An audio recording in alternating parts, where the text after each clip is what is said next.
Good morning dear students. आप सभी का इस एजुकेशनल यूट्यूब चैनल पर हार्दिक स्वागत है।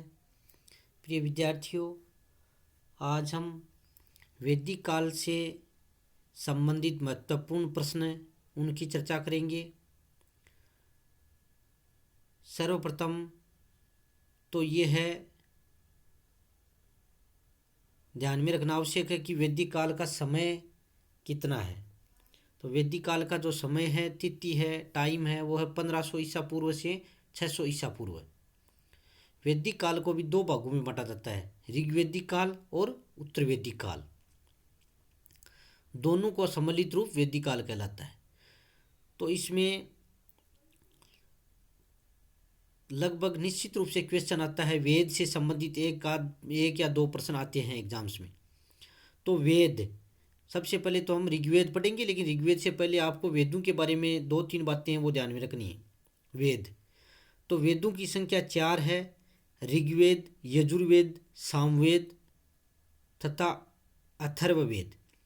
चारों वेदों का सम्मिलित रूप संहिता कहलाता है।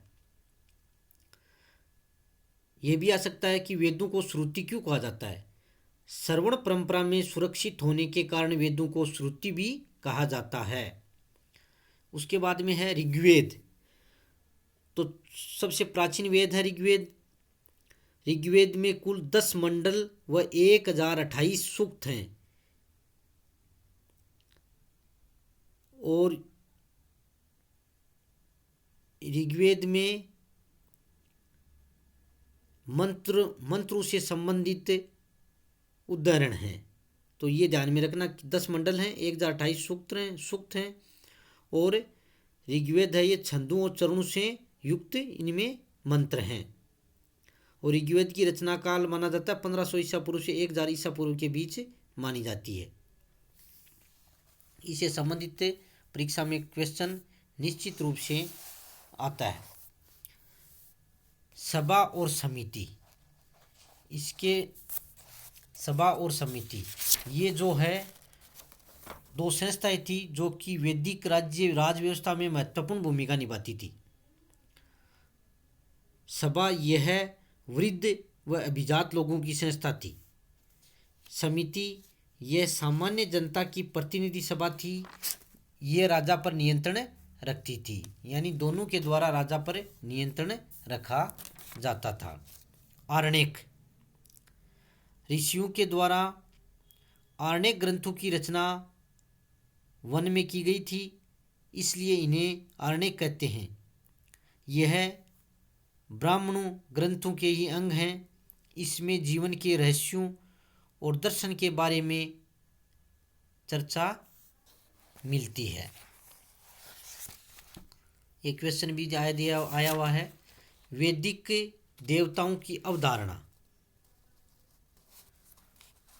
कई बार प्रश्न पूछा जा सकता है कि वैदिक देवताओं की क्या अवधारणा थी। आर्यों ने देवी देवताओं की परिकल्पना मानव के रूप में की थी। उनके देवता अजर और अमर थे तथा ऋत के पोषक थे। वे सदाचार और नैतिकता के प्रतीक थे। तो इस प्रकार ये लिखना है। ऋग्वैदिक और उत्तर वैदिक में कोई दो अंतर बताइए। कोई उसमें आ सकता है, लघुतरात्मक में पूछा जा सकता है।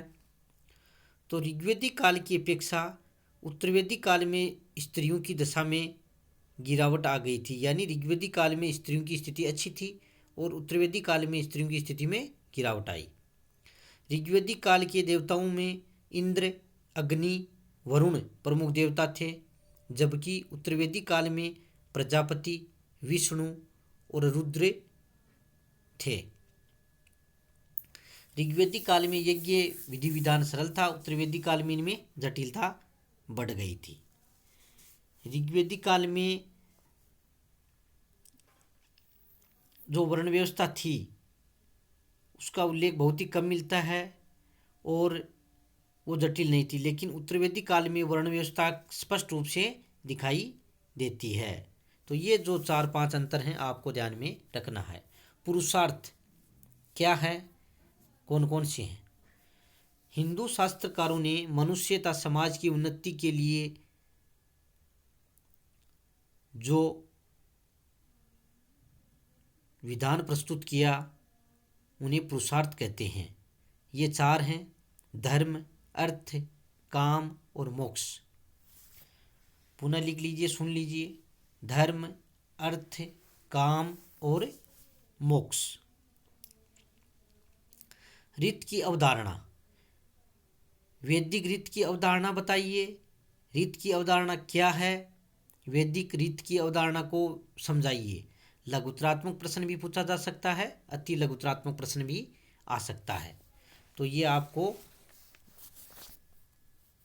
ढंग से याद करना है और आपके ये सेकेंड ईयर में भी ये क्वेश्चन आएगा, क्योंकि उसमें भी वैदिक धर्म से संबंधित अपना चैप्टर है।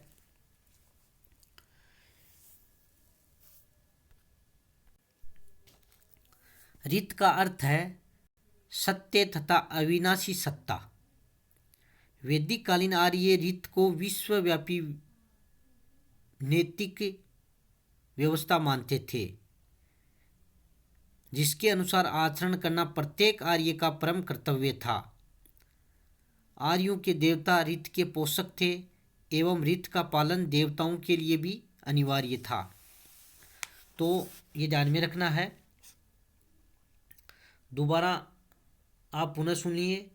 रीत का अर्थ है सत्य तथा अविनाशी सत्ता। वैदिक कालीन आर्य रीत को विश्वव्यापी नियम मानते थे, जिसके अनुसार आचरण करना प्रत्येक आर्य का परम कर्तव्य था।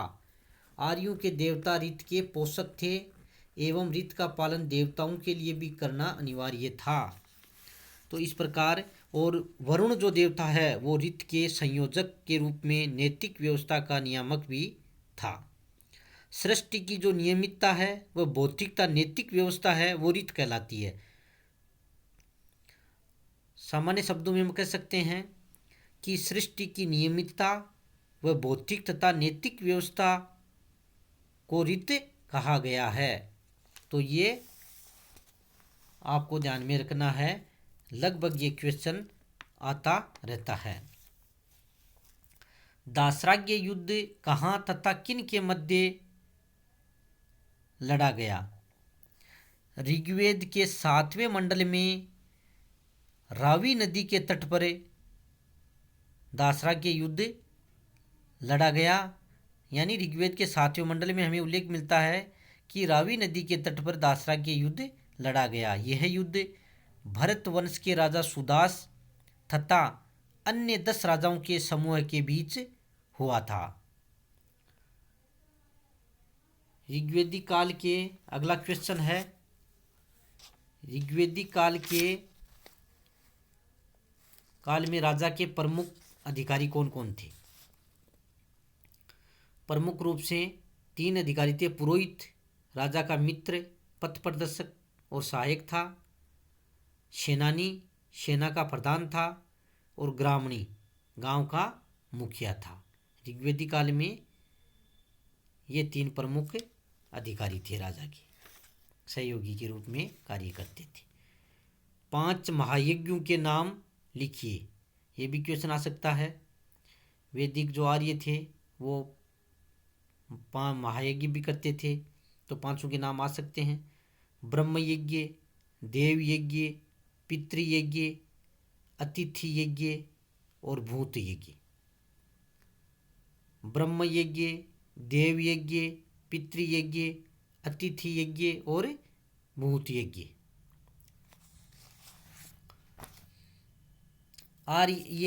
आर्यावर्त, सप्त सैंधव और ब्रह्मवर्त।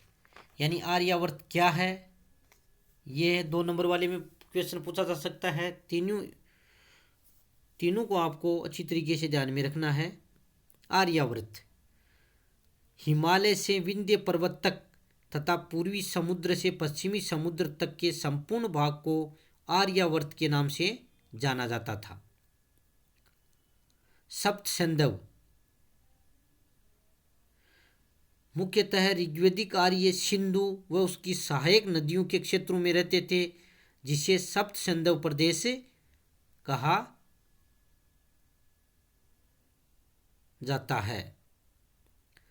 ब्रह्मवर्त सरस्वती व दृशदती नदियों के मध्य का जो क्षेत्र है या प्रदेश है वो ब्रह्मवर्त कहा जाता है। ये अत्यंत पवित्र माना जाता था। इस प्रकार आज हमने इस वैदिक काल के बारे में अध्ययन किया है। प्रिय विद्यार्थियों, नोटबुक और पेन साथ में रखा करो, उसमें आप इनको लिखा करो ताकि आपके अच्छी तरीके से याद हो सके। जितना ज़्यादा आप पढ़ोगे उससे ज़्यादा आप लिखने का प्रयास करो ताकि आपके अच्छे नंबर प्राप्त हो सकें। जिसने लिखने की कला सीख ली है वो जीवन में निश्चित रूप से सफल होगा। इसलिए आप इस वीडियो को सुनने के साथ साथ में आप नोट्स बनाया करो और लिखा भी करो। इसी के साथ साथ बहुत बहुत धन्यवाद।